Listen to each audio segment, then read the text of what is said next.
C'est difficile d'être à l'aise dans votre fauteuil, là. C'est ça le sujet. Alors, Christiane Taubira, vous êtes une personnalité à part, une femme politique, Madame la Ministre. Vous êtes aussi écrivaine, mélomane, cycliste. On vous a vu arriver avec votre casque. Vous avez aussi une qualité que je qualifierais d'héroïque et que je vous envie assez. Vous ne dormez pas, ou alors très très peu. Alors, Madame la Ministre, que faites-vous de vos nuits ? Ah, je les occupe intensément, mes nuits. J'ai commencé très tôt, enfant, à dormir très peu, mais j'ai quand même besoin de 4 heures de sommeil, même si lorsque j'étais garde des Sceaux, il m'arrivait plus souvent d'avoir droit à 2 heures qu'à 4 heures. Déjà petite, quand tout le monde allait se coucher, vous restiez debout parce que vous pensiez que votre mère vous interdisait de lire la nuit et donc vous vous cachiez. L'occupation de la nuit, pour moi, était d'abord une occupation de désobéissance, de transgression. La nuit permettait d'accéder à des lectures qu'on ne vous mettait pas spontanément entre les mains. C'est vrai que lorsque je suis enfant et préadolescente, c'est dans l'interdit que je découvre l'espace sans limite de la nuit. Et donc vous le faites sans faire de bruit, vous lisez à la lumière d'un réverbère qui clignote sous votre fenêtre. Vos yeux vous ont pardonné cette transgression ? Pas vraiment, pas vraiment. Ils larmoient beaucoup. Mes yeux me rappellent aujourd'hui encore ce que je leur ai demandé de complètement déraisonnable. J'ai beaucoup maltraité mon corps du fait d'occuper mes nuits comme je le faisais, parce qu'en plus je sors beaucoup. Je vais volontiers au concert, au cinéma, au théâtre, à l'opéra. Je sors beaucoup, je pédale en chantant et en sifflant. Et ça a une saveur particulière la nuit. Vous écrivez en musique aussi, ça s'entend quand on vous lit, c'est plein de références. Chaque situation, on a l'impression à sa musique. Là, par exemple, vous écoutez quoi dans votre tête ? Je sais pas, c'est assez léger et joyeux. Voilà, peut-être un blues, oui, ou voilà. Il y a une musique que vous gardez pour la nuit, c'est le jazz.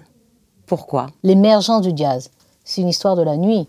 C'est une histoire d'esclavage. Ce sont les esclaves, voilà. Parce que c'est dans le temps du silence, de l'interdit, de l'obligation de reproduire sa force de travail pour être productif le lendemain sur les plantations, c'est ça la nuit. La nuit est dédiée à cela. Et eux, ils dévient la nuit.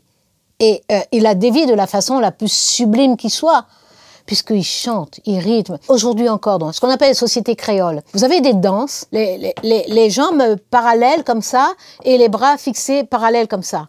Et ça danse, et tout le rythme glisse comme des serpents, tout le rythme glisse dans le corps. Et pourquoi tout le rythme glisse dans le corps et les bras sont comme ça, parallèles ? Parce qu'ils sont enchaînés. Parce qu'ils sont enchaînés.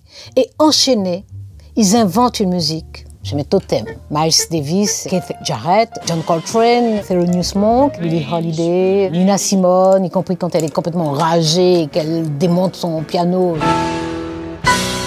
Est-ce que vous écrivez avec un peu d'alcool aussi ? Je me suis demandé à vous lire dans le rythme qu'il y avait et la musique. Et puis surtout, je me permets de vous demander, parce que ça fait longtemps que vous avez déconstruit l'idée des péchés, et vous avez commencé d'ailleurs par décapiter la gourmandise. Après, je m'en dézinguer là, dézinguer. Et vous dézinguez la gourmandise en disant, car ma foi, à quoi nous servirait-il d'avoir des papilles ? Est-ce que vous écrivez avec un petit verre ?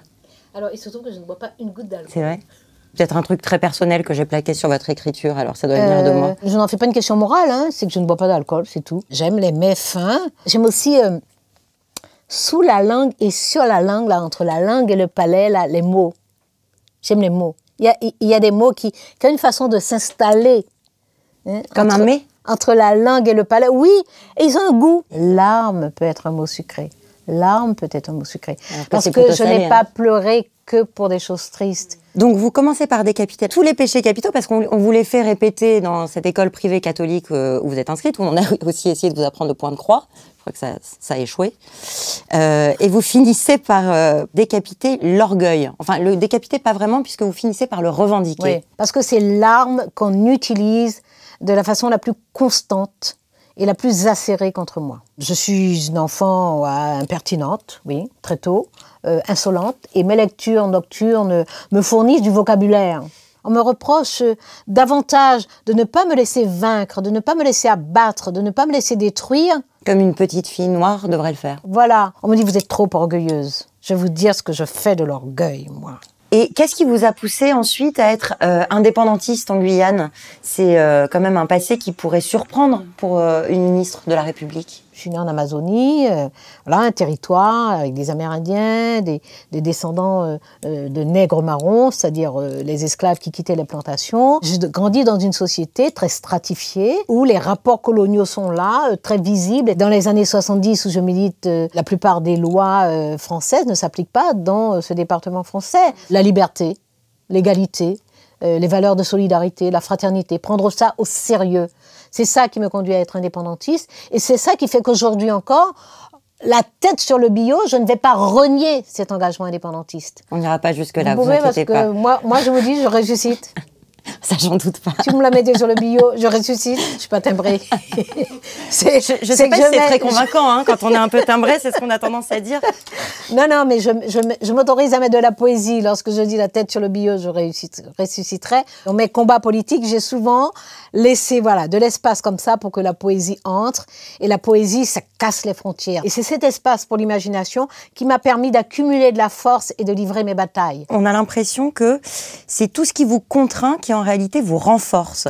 C'est l'adversité qui vous a faite. J'ai été confrontée à l'adversité et toujours, j'ai pu l'affronter. Chacun d'entre nous, nous avons en nous les ressources pour affronter nos vies. Toute ma vie, j'ai désobéi. Et cette désobéissance, elle m'a vraiment construite. Elle m'a verticalisée. C'est-à-dire que j'ai conscience des risques que je prends. Je ne désobéis pas en désinvolture. Pour moi, il y a des conséquences à ce que je fais. Si je me fais prendre, tant pis pour moi. Voilà. Donc, effectivement, peur de rien et je suis invincible.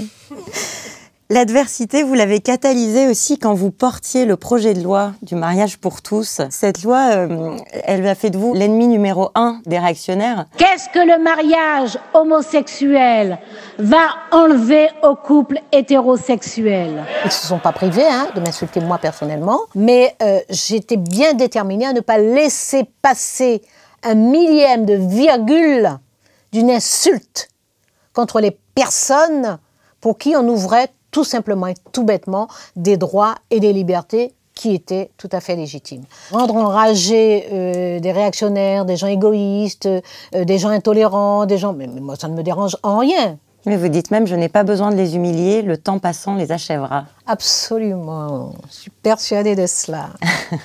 Je pense que c'est en cours. Moi, la curiosité que j'avais, c'était de savoir quel regard posait non pas la femme politique, mais vraiment la poète et l'écrivaine sur cette assemblée de vieux hommes blancs, pour la plupart, et sur cette violence politique. Les lieux de pouvoir ne sont pas pensés pour les femmes. Donc, on y arrive, on est déjà mal à l'aise. Il faut vraiment changer la perception que nous avons des femmes dans la société.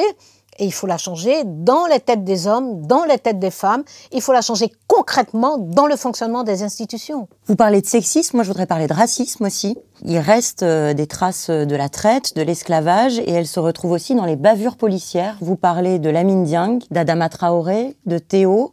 Théo, vous dites violé par mégarde et par un gourdin assermenté. On se rend compte que, en général, ces procédures-là n'aboutissent pas à des condamnations.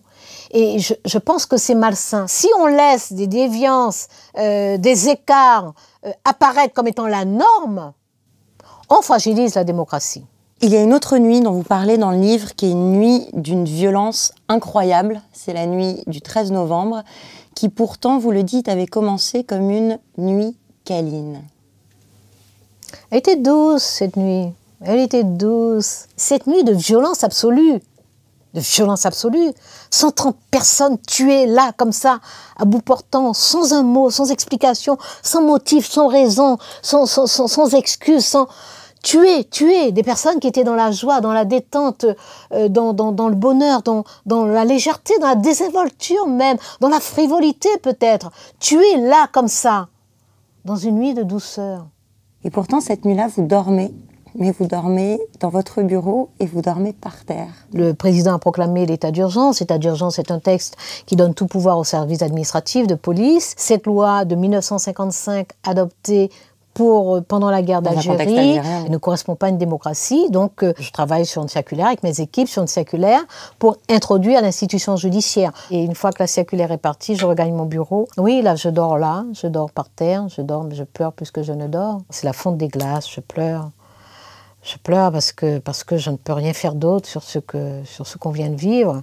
Ce bureau, vous n'allez pas tarder à le quitter parce que c'est les attentats qui ont provoqué cette réaction du gouvernement qui voulait inscrire la déchéance de nationalité dans la Constitution. Et j'entends ça, et je quitte Versailles avec 2 autres ministres. Personne n'en parle, j'en suis troublée. Je croise des parlementaires, personne n'en parle, j'en suis troublée. Je me rends compte que je ne suis pas timbrée, hein, que c'est un vrai problème. D'abord que c'est efficacité 0. Ce sont des terroristes kamikazes. Vous les menacez de les déchoir de nationalité? Ceux qui ne sont pas là, parmi les victimes, et qui sont partis faire la guerre là-bas et décapiter des gens là-bas, qu'est-ce qu'ils font? Ils mettent en scène leur passeport qu'ils brûlent. Vous les menacez de les déchoir de nationalité? Je défends ce point de vue à l'Élysée, oui, et j'ai effectivement l'impression que... Je dirais même pas que le président m'entend, mais je dirais que les arguments que je donne résonnent. Et alors pourquoi il s'obstine? Le Premier ministre, notamment, à l'époque, a encerclé, je crois qu'il a construit un piège, je pense. C'était peut-être pas l'intention de construire un piège, mais ce fut un piège. De toutes ces nuits, finalement, on a l'impression que vous n'avez vraiment dormi qu'une seule fois, profondément.